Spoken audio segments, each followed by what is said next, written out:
Real. Do you want to take one? Thank you very much. Oh, fab.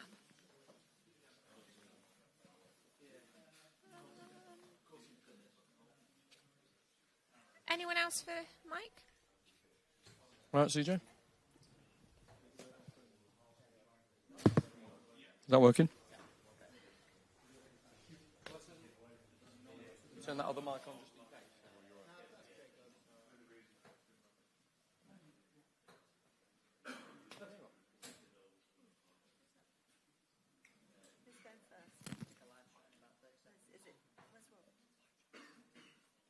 Shall I not say anything on that then? So, what do you want to say? Hello. Don't say anything. Don't say anything.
How close do you reckon, Anna? Have they given you any idea? Oh, would you mind letting me know? Because that gives us an ETA, that'd be brilliant. Thank you.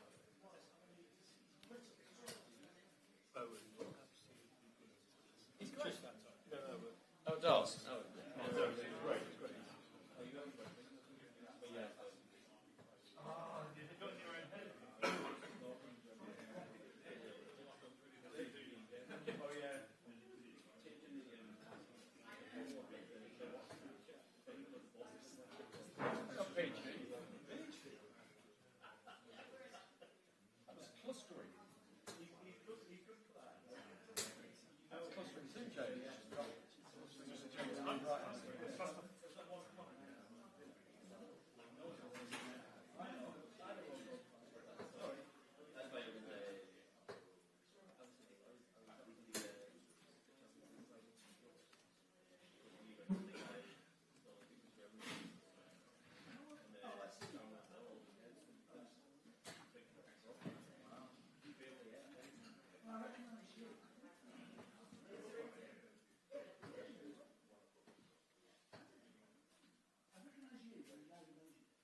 pressure because the media are 3-0 up.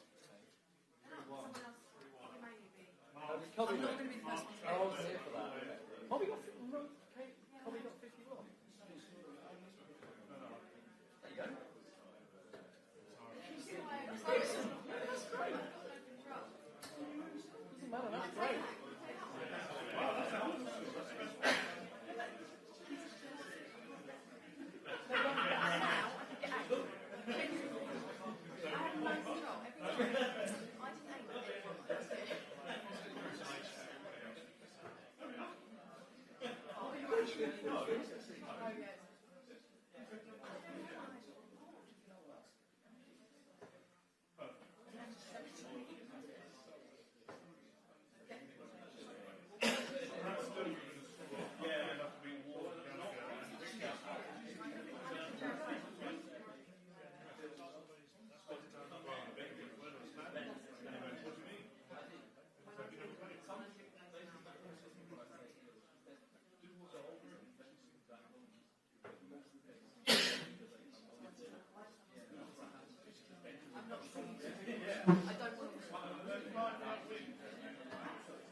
Watching.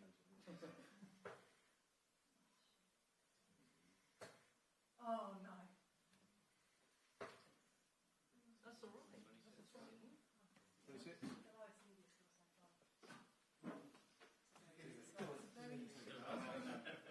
Oh, sorry.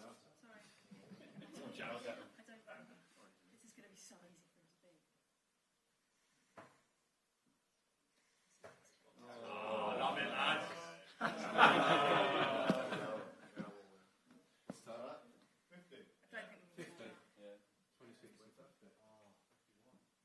think we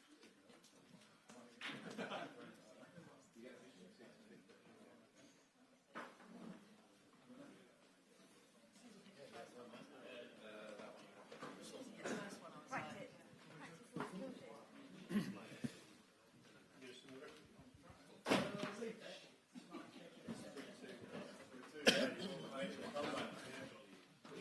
can. Yeah.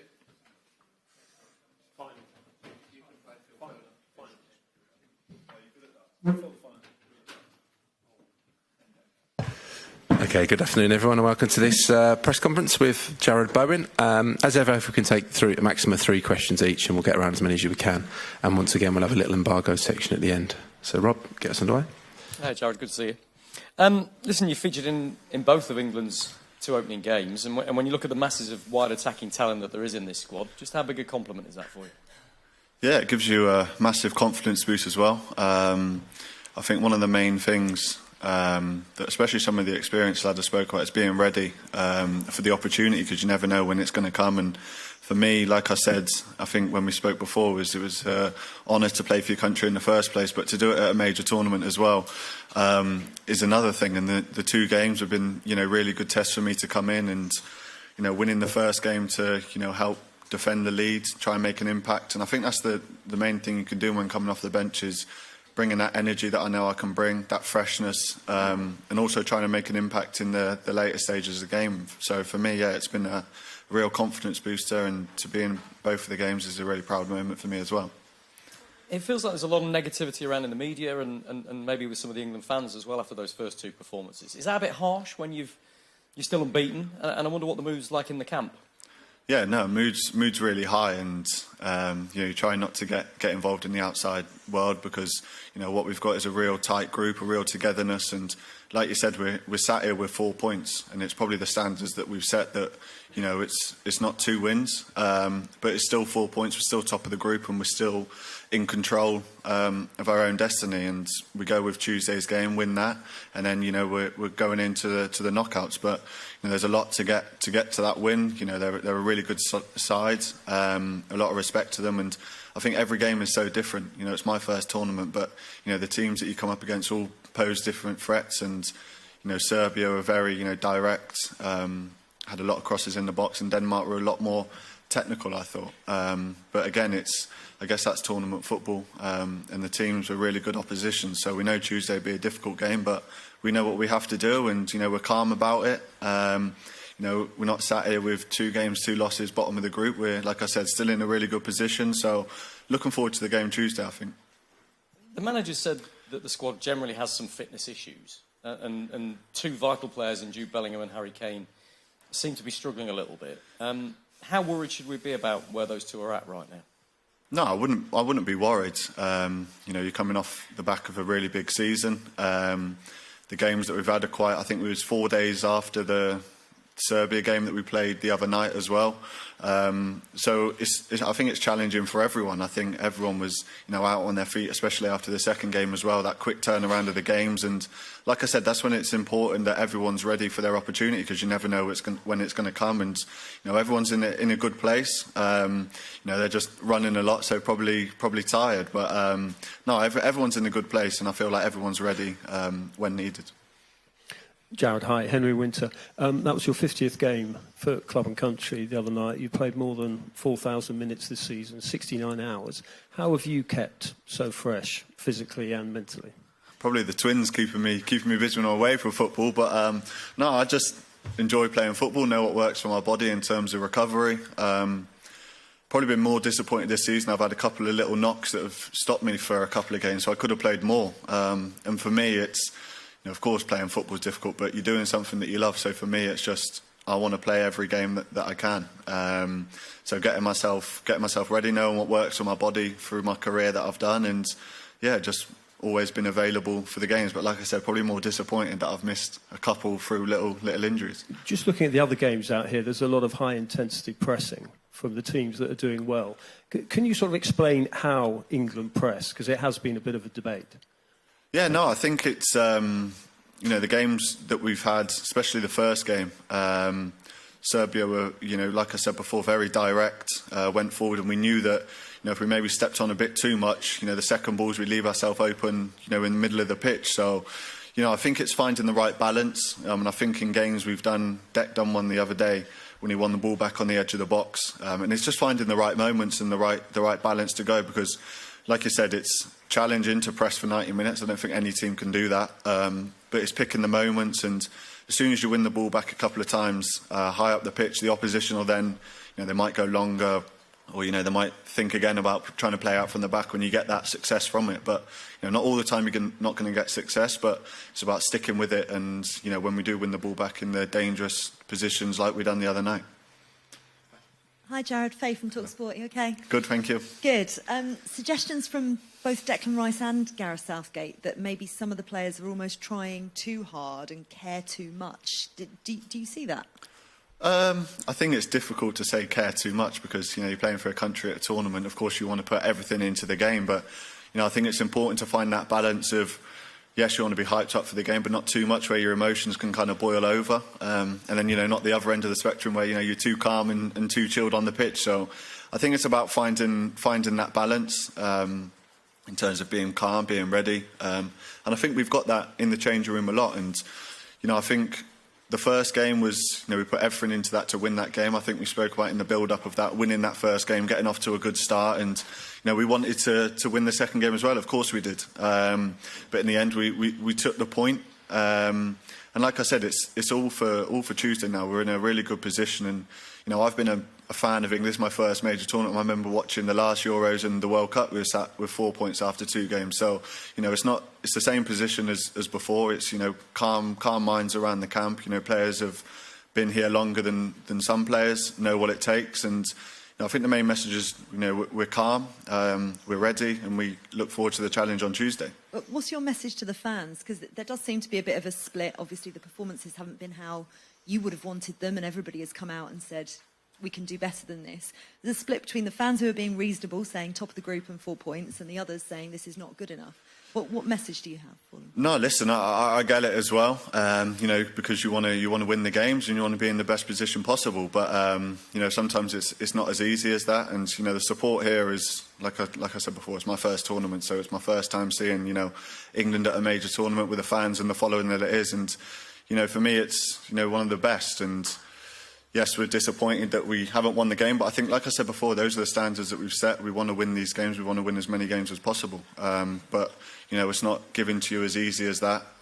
There's always a process that goes into the game, the build-up, getting to the game, and then dealing with the game when we get there. So I think it's probably just a mix of that we've set such high standards that, it's not... We don't expect to win every game, because I think that's, a bit of an arrogance, but, we're always confident in our own ability to win. But my message with your fans would keep sticking with it, keep showing the support that you have done, because for me to experience it has been incredible. So for me is stick with it, and we'll see you on Tuesday. Just one final question. Just wondering, from a psychological point of view, the mentality has been brought into question a couple of times, especially with a lot of the younger players. And I understand that there is no specific psychologist in camp. So how do you make sure, what do you do at West Ham versus what you do in England? Do you need somebody to bring that balance that you talked about? No, because I think the balance that we've got, like I said, there's some players, myself included, it's their first major tournament, and you've got players that have done 5 or 6. So, it's a real good balance. And, you go through challenges every week at your club level. Yes, it's, for your country, and it may be different, but for me, it's, still the same challenges with opposition, the build up to games, the pressure of it. But I think we've been playing long enough now to understand what it takes, and what it takes to play for your country and represent your country at a major tournament. So for me, the guys that have been here a longer time have been really supportive with that. And, you know, if you ever need a conversation, you know, you can always have a quick conversation. But yeah, like I said, we've been players playing at the, you know, the highest level. So you know what it takes to win. You know, I feel like we're a team of winners, and we want to win and really want to achieve something. So like I said, it's finding that balance of having players that have experienced it, to maybe help the players that, you know, haven't experienced it before. But I think it's a really good balance to have as well. Hi, I'm Davide with Gazzetta in Italy. You mentioned this is your first tournament. I'm curious, what have you learned so far about the experience? How much the experience is making you better? No, I've just enjoyed every minute of it, and I'll continue to keep enjoying it. Like I said before, to play for your country, for just getting one cap was something, and then, you know, to do it in front of the England fans, you know, England away, was really special. So for me, it's learning, you know, every day. Every day we're on the training pitch. Like I said before, every opposition has a different game plan. There's different, you know, challenges that go into the game. So for me, it's, of course, I've enjoyed it. I think you've got to enjoy it with your first tournament, but you've also got to be ready when your opportunity comes, when you step foot on the pitch. Did you expect to have this massive pressure of trying to win over and over again, and how are you handling it? I think as a player, you want to win every game that you play. That's, you know, for me, I've done that since I was 4 years old and I started playing football, and, you know, I'm still the same person now, still got that winning mentality of wanting to win. And when you play for your club level, you want to win. You know, you want to get as many points as possible in your domestic league. So for me, I don't think it's pressure in that way. I think it's, you want to take it on head first. You want to take that responsibility on. You want to take that honour to play for your country. So for me, it's just, yeah, taking it on. You obviously have a different role with England than with West Ham. You're a starter at West Ham, backup so far here. How do you prepare for games if you do something differently? I just prepare exactly the same. I've always done it, even when, you know, at West Ham, when I haven't started a game, I still prepare as if I'm, you know, playing the game, because if you do come on the pitch, you have to be ready and you have to have your preparation exactly the same. So for me, that's, you know, that's what has worked for me. So that's what I'll, you know, keep doing moving forward. Okay, we go James Ollie next, and then back to Jerry Lawton. Hi, Jared. The manager's talked about some of the players who haven't been to a tournament before maybe being surprised by just the level of scrutiny around the team. It's obviously, as you say, your first tournament. I mean, how have you found it?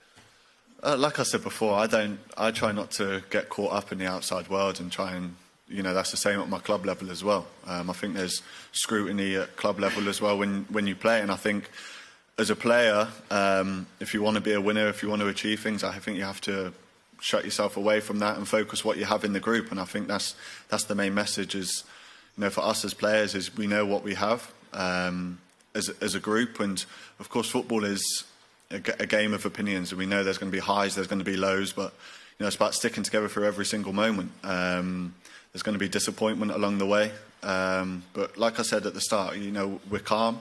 We've got a real good togetherness, and for me, it's just I'm focused on every day on the training pitch, learning, and then when it comes to a game day, if I can get onto the pitch, it's about trying to make an impact and playing the football that I know I can do. So for me, that's my mindset of dealing with the scrutiny, if you say. So you sort of come off social media completely, do you?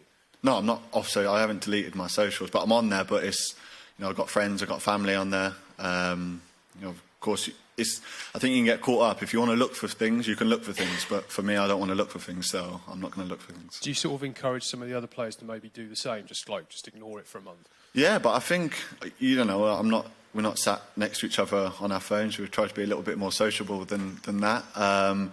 But I think every player is different. Every player's got a way of doing it, and of course, if, you know, it's affecting them, then you can say, listen, there's no point looking at that.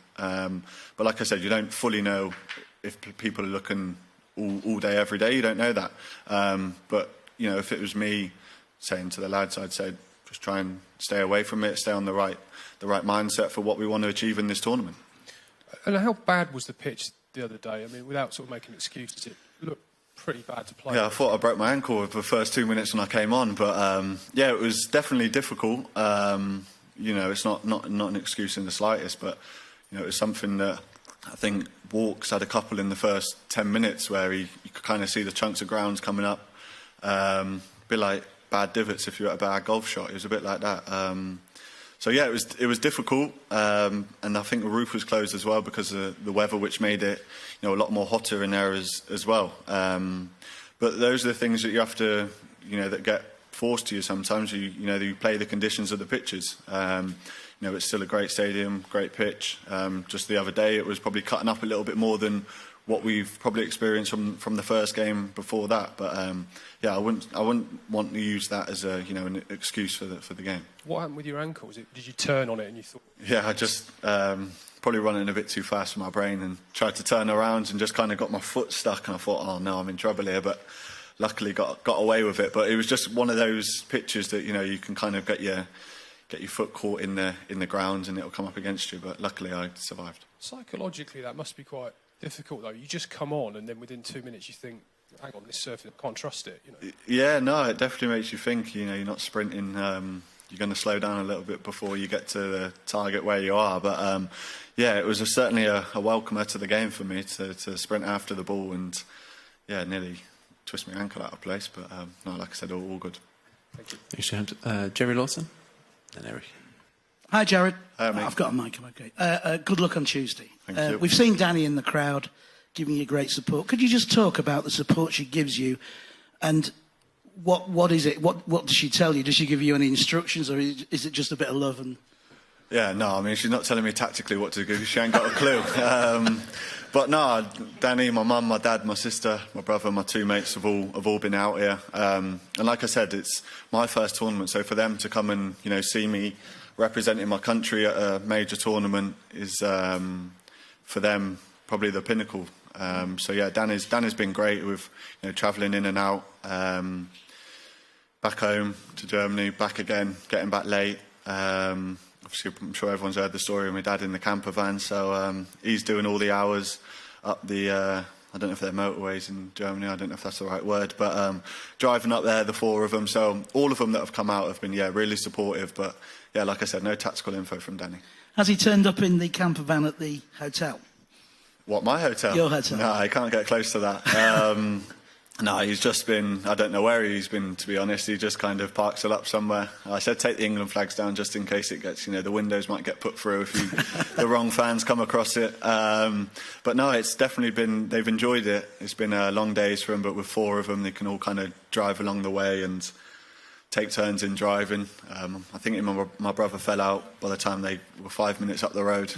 So you can imagine they've got, I don't know how many hours, and they've already fallen out. So, but no, it's like I said, it's for me representing my country at a tournament, and then for them to come and do it that way, the way they're doing it, is really special for them as well. And what about father-in-law? He's not known for a man to resist a tackle on his TV and Hollywood career. A massive England fan. What advice has he given you about the tournament and specifically perhaps about Tuesday? No, no kind of advice. That's not the kind of route that people close to me go down. It's just more, enjoy it, do what you've been doing, and play with a smile on your face. And that's been the same thing.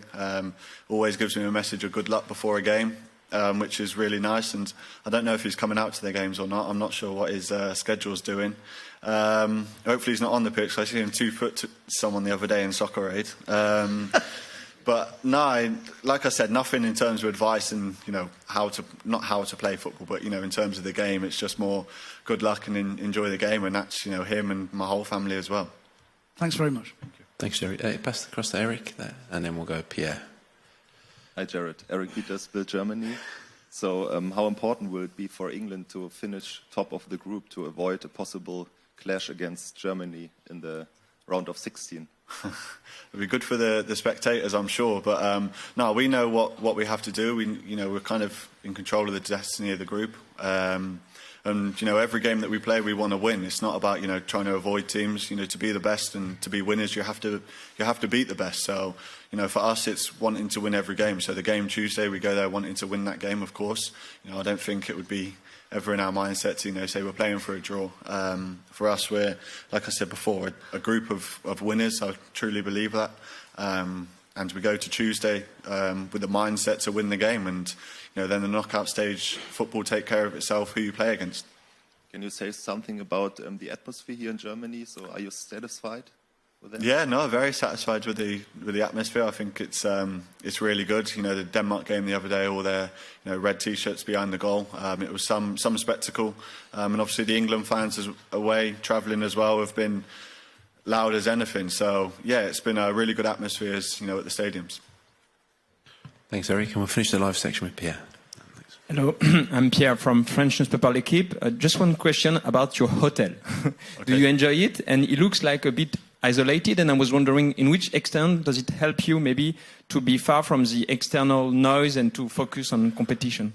Yeah, really important, and that's what I think the managers try to do. Keep it, try and keep it homely. And then when it's down to the training pitch, it's about this is work time, and I kind of have that split of this is for your relaxation and chill out time, and then when it's down to the training pitches, it's work time. So that's been working really well for us, and yeah, it's been lovely stay so far.